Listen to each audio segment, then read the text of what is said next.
Nós temos aprendido nesses dias, e graças a Deus a pandemia já quase passa, que no primeiro sintoma a gente corre para o médico, porque é melhor tratar antes. Antes a gente esperava. Vamos tomar um chazinho aqui, vai passar. E a coisa, quando ia atrás, aí a gente ouvia o tempo todo casos de pessoas falando assim, quando procurou o médico já estava em estado terminal. Quando procurou o médico já tinha metástase. E eu tenho visto hoje que as pessoas têm se preocupado um pouco mais com a saúde. Mas da mesma forma que você tem preocupado com a sua saúde, irmãos, você tem que se preocupar com a sua saúde espiritual. Num primeiro momento que você entende que aquilo que você está fazendo é errado, que você está em pecado, que você está fazendo outra pessoa pecar, ou que o seu testemunho não tenha agido de forma clara e tenha afastado outras pessoas de Cristo, não se encha de orgulho e fala, que aqui tem, todo mundo faz.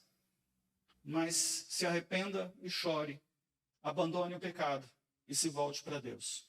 Romanos 6:23, o texto que nós lemos, porque o salário do pecado é a morte, é verdadeiro. E não fique brincando com a morte. Não fique brincando com a morte. Conta-se uma história de que um dia um rei queria contratar um cocheiro para ele. E ele fez alguns testes com o cocheiro. Chamou vários e ele falou, qual a distância que você anda da beira de um abismo? E um falou, eu sou um excelente cocheiro. 30 centímetros do abismo, está ótimo. E o outro falou, sou melhor do que ele. 20 centímetros da beirada. E veio o terceiro e falou, eu sou melhor do que ele. Eu ando com as pedrinhas caindo. E veio um quarto. E ele falou, olha, eu posso andar na distância que você quiser, mas eu prefiro andar o mais longe que eu puder. E é assim que tem que ser a vida do cristão.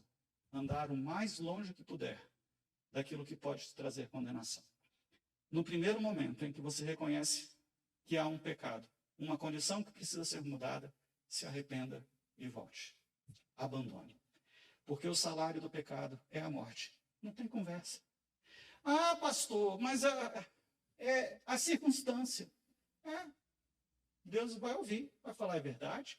Mas tem um jargão militar que fala assim, explica, mas não justifica. Você vai chegar diante de Deus, Deus, eu fiz isso por causa dos amigos, eu fiz isso por causa dos meus pais, eu fiz isso por causa das circunstâncias, eu fiz isso porque, e Deus fala, ok, está tudo explicado, mas não justifica, você continua escolhendo fazer porque quis.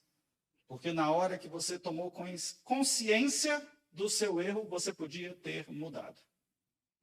E se você não mudar, explica, mas não justifica. A bênção é que o mesmo texto que diz que o salário do pecado é a morte, não é um ponto final que é colocado ali nesse texto. É uma vírgula. E ele fala, mas o dom gratuito de Deus é a vida eterna. Ele fala, se você não havendo arrependimento, está aqui, o salário do pecado é a morte. Mas há um presente de Deus para cada um de nós. Há uma boa nova, uma boa notícia do Evangelho, que o sacrifício de Cristo é suficiente para acabar com aquilo que te separa de Deus. O Evangelho, a boa nova, a boa notícia de Deus aos homens é que há condições de restauração. Você não precisa continuar condenado. Há uma condição de restauração.